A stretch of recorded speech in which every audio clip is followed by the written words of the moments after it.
Mark your calendars because March 20th, 2026 is about to bring one of the biggest Centrelink updates Australians have seen in recent years.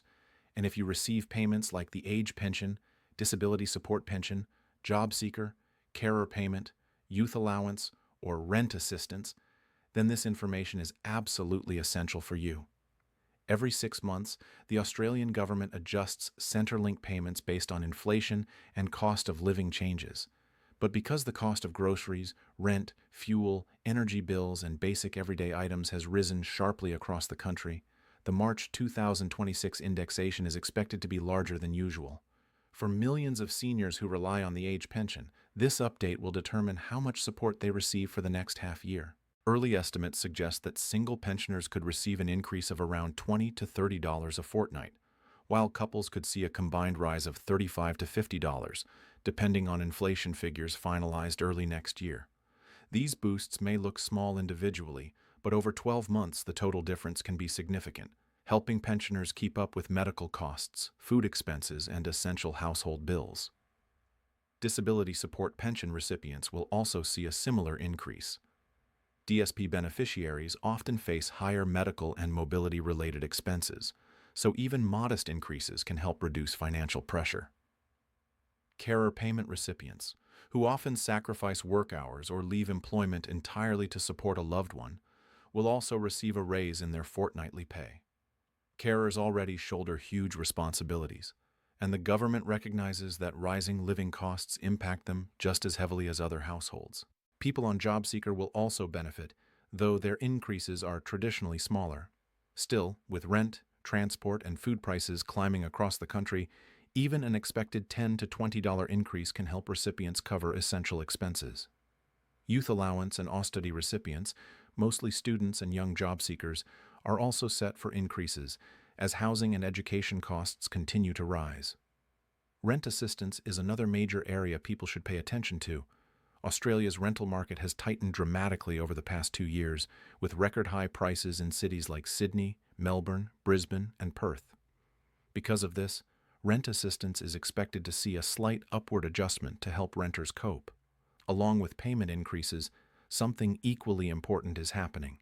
The income and asset thresholds used to determine eligibility for various Centrelink payments usually rise during March indexation. That means people who were previously ineligible for certain payments because their income or assets were just above the cutoff may suddenly qualify again. Many Australians miss out on money simply because they don't recheck their eligibility after indexation changes. This is especially true for part-time workers, self-employed individuals, or retirees with small investments whose values fluctuate over time. Even if you weren't eligible for a pension or supplement last year, you might qualify after March 2026 when thresholds increase. Another overlooked area is supplements. A lot of people don't realize that Centrelink offers additional support like the pension supplement, energy supplement, mobility allowance, carer supplement, and pharmaceutical allowance.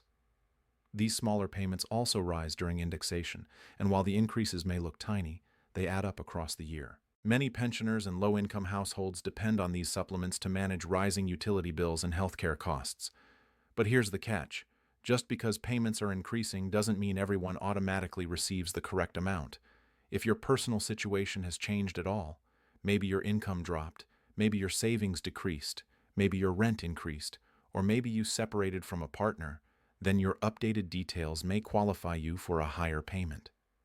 The problem is that Centrelink doesn't call you to check if your circumstances changed. You must report changes yourself. People who forget this often get underpaid for months without realizing it.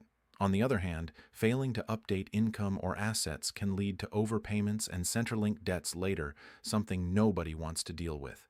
So what should you do before March 2026 arrives? First, log into your MyGov account and confirm that your income, assets, rent amount, and living situation are correctly listed. Second, check your eligibility for supplements.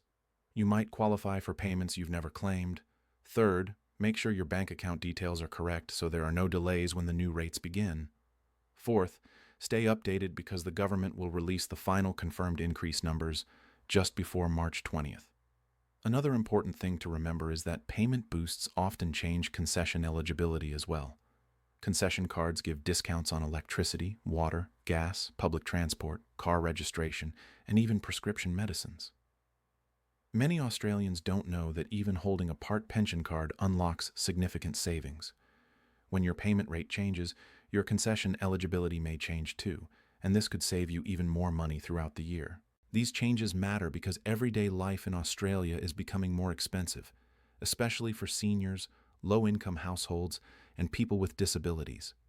Inflation has pushed up the price of nearly everything: food, rent, electricity, medical costs, and indexation is the government's way of ensuring vulnerable Australians don't fall behind. But the system only works in your favor if you understand these changes and update your details when necessary. So stay informed, update your information, and make sure you get every dollar you're entitled to. Because in challenging times like these, even small increases can make a meaningful difference to your financial stability.